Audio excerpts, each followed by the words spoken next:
From the headquarters of Telesur English in Quito, Ecuador, I'm Carla Gonzalez, and this is From the South.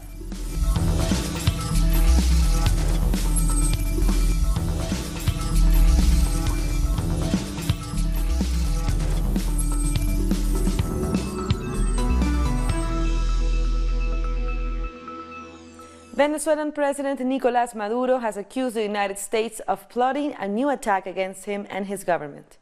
Maduro said that U.S. National Security Advisor John Bolton is in charge of an operation to assassinate the Venezuelan president and form a coup. He said his government has evidence that the Colombian government is facilitating the training of Colombian and Venezuelan paramilitaries. Maduro said his government wants dialogue and respect between his country and the United States. Now, I come again to condemn that plot prepared from the White House to attack democracy in Venezuela, to assassinate me, and to impose a dictatorial government in Venezuela. It was John Bolton was assigned as the head of this plan to bring violence to Venezuela and to seek a foreign military intervention with a plan to assassinate Maduro and impose a transitional government council. So this plan of John Bolton's has another operational center, the Tolmeda Air Base in Colombia. For his part, the Colombian government and President Ivan Duque has denied President Maduro's claims. Colombia is under no circumstances planning nor thinking about any style action against any country in the region. We won't allow such doubts or accusations to be made. Those accusations must be rejected by all Colombians. And what should be made clear is that those who are exercising dictatorship against their citizens, generating significant migration flows, must respond to international justice. In other news, it's been 4 months since the start of the Venezuelan government's return to the homeland plan. So far, over 10,000 people have taken part in this initiative, with many denouncing xenophobia and labor abuse. The return of Venezuelans to their country is making an impact internationally. The stories they tell speak of the abuses and politicization of migration, something they themselves had to discover. We experienced humiliation. At one point, some kids spit in the face of my son. That, to be honest, was an extremely low point for me. The government plan to assist in the reparation of citizens has been attacked by the media, but at the same time hides the reality of other countries that do not respect basic rights. Social nature and human nature have to affect governments which don't take care of their people. And so surely this has created some uneasiness among those who have attempted to keep Venezuelan migrants in some sort of sequester in other countries. They do this in order to paint them as suffering in order to receive international aid funding and continue the campaign against Venezuela. I think the main reason why the program has been attacked is because it's a program which has been effective, visible and overall dignified, because people are returning to Venezuela in the best possible way. It was a way of being treated. I don't know how to describe to you how bad it was for us there. They describe the xenophobia, the labor exploitation, and the discrimination that the international governments do not talk about. Xenophobia is an induced process. It's transmitted culturally. It isn't something we're born with. People have been loaded with that xenophobic dynamic as if it were a natural process of human life. Many of the more than 10,000 Venezuelans who have returned come from a reality that they hadn't known. The government had this to say about it. Today, for the first time, Venezuela has economic migrants who suffer exclusion and violations to their human rights in the countries they have migrated to. And Venezuela can say that we defend our model because Venezuela is the country that receives the second largest number of migrants on our continent. Over the last decade, we have received immigration from Asia, from Africa, from the Middle East, from Europe, from our continent. We have taken them in as they are, our brothers who have arrived at our borders for a better life or for personal reasons or fleeing war, as in the case of Colombia. There are up to 6 million Colombian migrants. Up until now, the Return to the Homeland Plan has returned Venezuelans from 8 countries. The Venezuelan Foreign Ministry has said that the plan will remain active for the year 2019 in order to continue defending the human rights of Venezuelans. And a group of Venezuelan migrants are putting their training in music to good use by entertaining people in their host countries. When Cesar Perez arrived in Buenos Aires 6 months ago, he joined the Latin Vox Machine, a group made up of young Venezuelan musicians.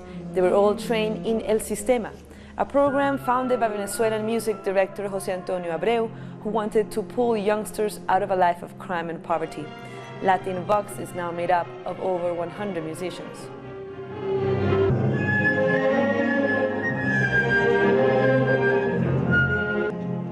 The Orchestra Latin Vox Machine is a means to an end, and that end is to demonstrate what an organized community is capable of. That is what Venezuelans in this country want, to integrate any other person that has left their country and integrate them into their orchestra, where they have a space where they can feel at home. Costa Rican Vice President Epsi Campbell has resigned from her position as foreign minister, following controversy over a series of nominations that she made. Our correspondent Fernando Francia brings us more details. The resignation of the Foreign Affairs Minister Epsi Campbell, the first Afro-woman to hold this position in Costa Rica, is the main topic of discussion in the country, in the media and in the political scene. This was prompted by a series of reports regarding nominations in the Ministry of Foreign Affairs of people that didn't have a diplomatic career. This practice has been taking place for years in different administrations, but it is now when it is at the center of the controversy and has provoked the resignation of the foreign minister. Campbell used to criticize this practice when she was an opposition lawmaker. She used to call this practice corruption, but people say she has fallen into the same behavior. She will remain as vice president, and she was chosen for this position by the citizens, along with the president Carlos Alvarado. That's all for now. We're still waiting for a new nomination for the foreign ministry, and we'll keep you updated. Francia from San Jose. And after surviving a crucial vote of no confidence, UK Prime Minister Theresa May is once again making an attempt at securing the help of the European Union for the Brexit plan. She is headed to Brussels to attend an EU summit and seek support for her deal, and in particular for the Irish backstop. The EU is not expected to renegotiate the deal, but will likely give some assurances on the backstop. After the vote, the Prime Minister says she's pleased to have received the support of her colleagues. She also urged them to get on with the job of delivering Brexit. This has been a long and challenging day, but at the end of it, I'm pleased to have received the backing of my colleagues in tonight's ballot. Whilst I'm grateful for that support, a significant number of colleagues did cast a vote against me, and I've listened to what they said. Following this ballot, we now need to get on with the job of delivering Brexit for the British people and building a better future for this country. A Brexit that delivers on the vote that people gave, that brings back control of our money, our borders and our laws, that protects jobs, security and the union, that brings the country back together rather than entrenching division. Our correspondent Pablo Navarrete from London explains what happens now that Theresa May has survived this vote. So British Prime Minister Theresa May has survived a no-confidence motion put forward this evening by her party. She received 200 votes in favour of her remaining leader, opposed to 117 that wished to see her step aside. Now, the result is a positive development for her, of course. With her leadership in such turmoil, she became leader of the Conservative Party with 199 votes in July 2016. So many will see this as a positive result, some 63% of the vote. However, the problems will begin once again immediately when she travels to Brussels tomorrow for a summit.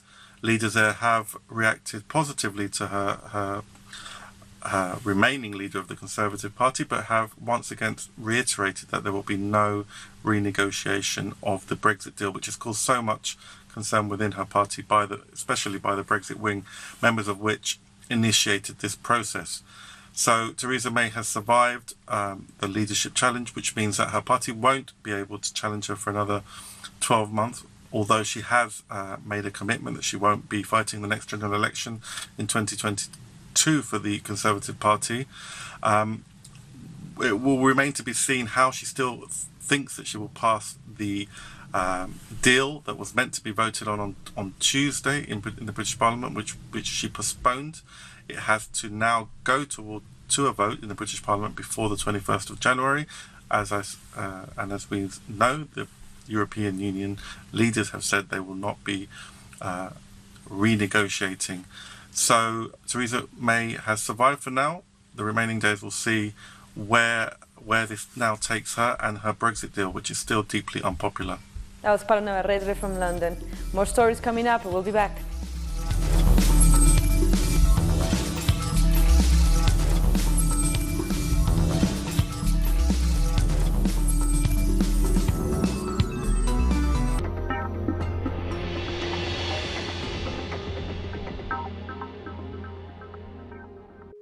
The Pakistani journalist Tariq Ali examines the mass media influence promoted by imperialism. Get access to the analysis of the socio-economic and political life of the whole South America on our screen and platform in English. A critical place committed to the truth to determine the major events that transform the world today.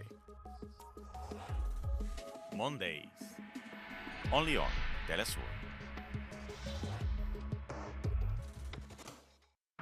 Telesur brings you special interviews with social and political personalities. Monday, from Washington. Tuesday, from Mexico. Wednesday, from Caracas. Thursday, from Quito. Friday, from Havana. Analysis about our continent's reality. Weekdays, only on Telesur.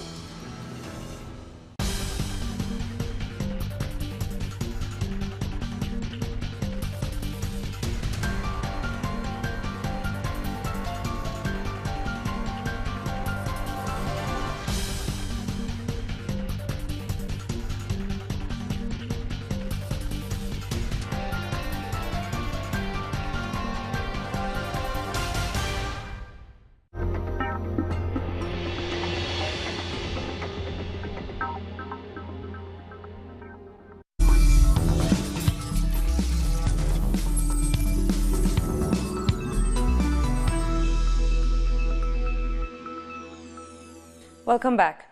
A court in Ecuador has heard Julian Assange's appeal over new rules imposed on him in the Ecuadorian embassy in London. Assange has undergone a series of medical tests in accordance with the new regulations. He also has to pay his phone bills and clean up after his pet cat. The WikiLeaks founder took refuge in Ecuador's UK embassy in 2012, but his relationship with Ecuador has grown tense since the election of current President Lenín Moreno. It's been 24 days since the Central American migrant caravan arrived at the US-Mexico border. Our correspondent Pablo Perez has more details about their situation. Well, it is the 24th day since the migrants from the migrant caravan arrived here at Tijuana, Baja California, in the border between Mexico and the United States. And, well, it has been revealed the contents of the letter that members of the caravan delivered yesterday at the North American General Consulate here in Tijuana. In that letter, they do not only responsibilize the United States government for what they call the obstacles they put in to the ones that are seeking refugee or asylum status, but also they say that the United States has some high level of responsibility in the situation of their original countries, Honduras, El Salvador, and Guatemala. They blame the extractivist policies of the North American, the United States companies operating in their countries well into the last century, and also they blame for the back of the United States government to the government of the Juan Orlando Hernandez president that they say was elected in a non-democratic election that let's us remember he has a close contender in the leftist candidate, but they say the election was rigged to favor Juan Orlando Hernandez that then was backed up by the United States government. And so they say the United States have a high level of responsibility in the conditions that forced them to leave their countries. Pablo Perez from Tijuana. And a group of migrants decided to jump over the border fence in Tijuana on Wednesday, only to be detained by U.S. authorities. Frustrated migrants staying in shelters are taking the risk of jumping over the fence in the hope that their asylum claims can be processed quicker. Mexican officials confirmed that as many as 1,000 migrants have jumped over, despite knowing that they will be stopped. How can I explain to him that we're not terrorists? Don't accuse us of things which we're not. We're workers. We're looking for employment. I call on United States President Donald Trump to investigate us. We have not all committed criminal acts in our countries. We're honest, humble people who want a better life. Mexican President Andrés Manuel López Obrador has signed a bill to repeal an education reform proposed by his predecessor, Enrique Peña Nieto. López Obrador said he wants to replace the reform with a new initiative which guarantees free education for all. This new proposal will be sent to Congress for its approval. The education reform established by the last government triggered large protests by teachers. Still in Mexico, millions of worshippers have visited the Basilica of Our Lady of Guadalupe in Mexico City. The annual pilgrimage marks the anniversary of the day in 1531, when the Virgin Mary is said to have appeared to an indigenous man asking him to build a church in her honor. The event is considered to be significant in converting indigenous Mexicans to Catholicism. And in Guatemala, many dress up their children as the campesino who spoke to the Virgin as part of the celebrations. The costume resembles the clothes used by campesino Juan Diego, who, according to the legend, saw the Lady of Guadalupe 4 times near Mexico City. Children are also part of these activities.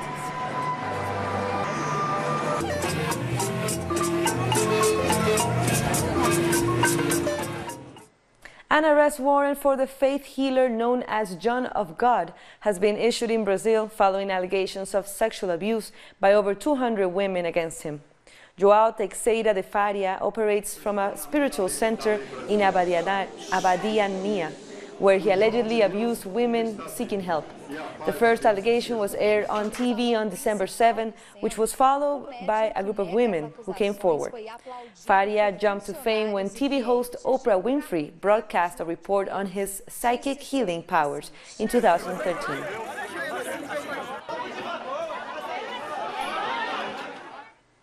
The Commission for Human Rights in the Brazilian Senate is concerned about the future of human rights in the country once President-elect Jair Bolsonaro takes office. Let's find out more.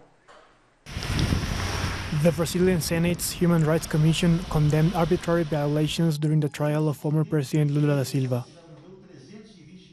The imprisonment of Lula is a violation of human rights. He's a political prisoner because he's a former president of a country, and there was very little evidence. He was jailed in order to be kept away from the elections in Brazil, because he was in first place in all the polls. He could have even won in the first round of voting. It is an attack on Brazilian democracy and a serious violation of human rights.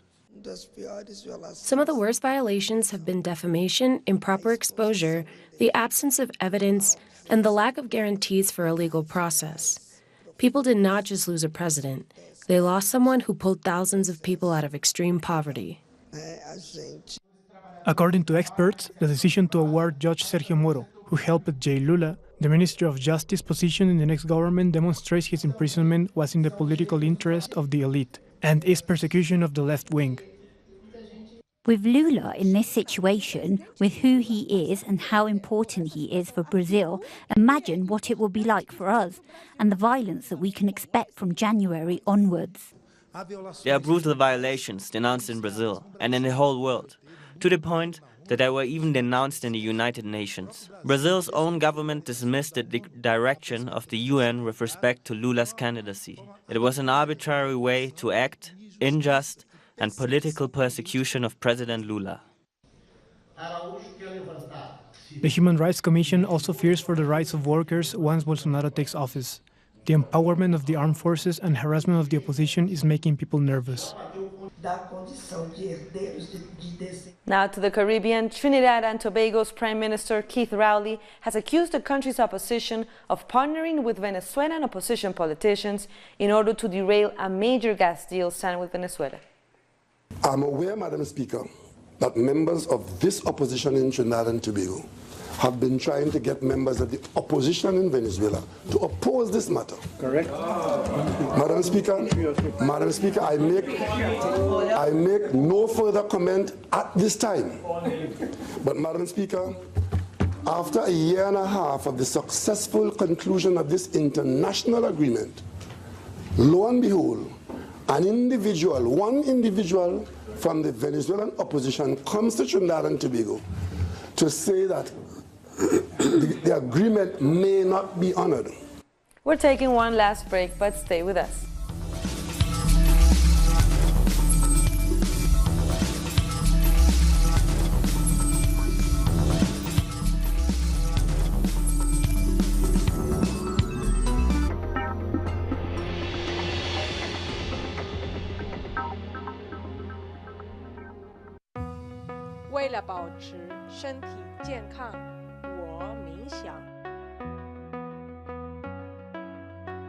Para mantenerme saludable, yo corro.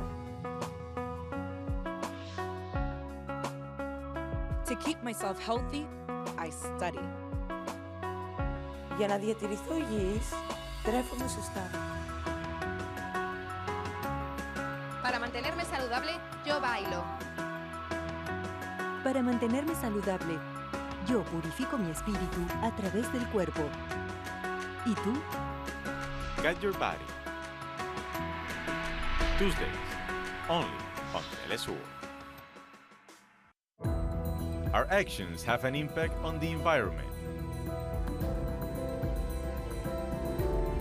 It's our responsibility to change for the sake of our planet. Let's be part of this transition. Watch, preserve, and protect your Green Zone. Wednesdays, only on Telesur.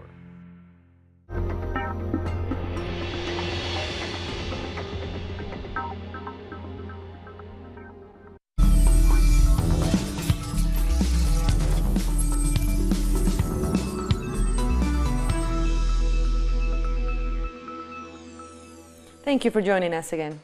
The United Nations Secretary General has told world leaders that failing to reach a consensus on climate change would be a suicide.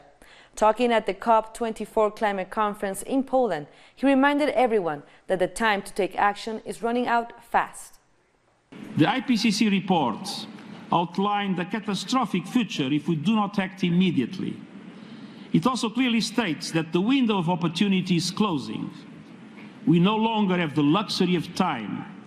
That is why we need to have our work here in Katowice finalized in less than 3 days. To waste this opportunity in Katowice would compromise our last best chance to stop runaway climate change. It would not only be immoral, it would be suicidal. At least 9 people have been killed and 43 wounded during a train accident in the Turkish capital of Ankara. A high-speed train collided with another locomotive, which then crashed into an overpass. Rescue workers were at the scene trying to pull people out of the carriages amid metal and glass debris. The accident occurred as the high-speed train was traveling between Ankara and Konya.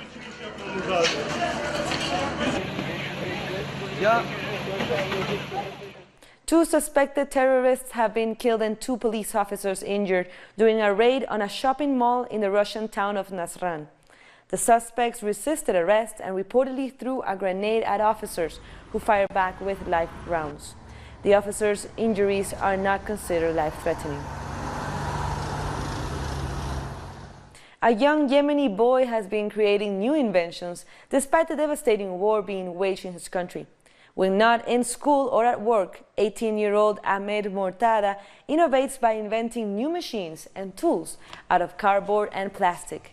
He lives in Taiz, the country's 3rd biggest city and home to some of the most intense fighting during the war. Ahmed works in a cafe to support his family, but hopes to study abroad one day to take his inventions to the next level. My career started with the internet, where I watch videos of how they invent small and simple machines. And an orphan spectacled bear, only 8 months old, has been rescued in Peru. The cub was found tied to a tree after locals reportedly killed his mother because she posed a threat to cattle farms in Huancayo. The youngster is now in care and recovering from anemia, dehydration, and injuries to its paws. Hundreds of spectacled bears are hunted down each year in the country.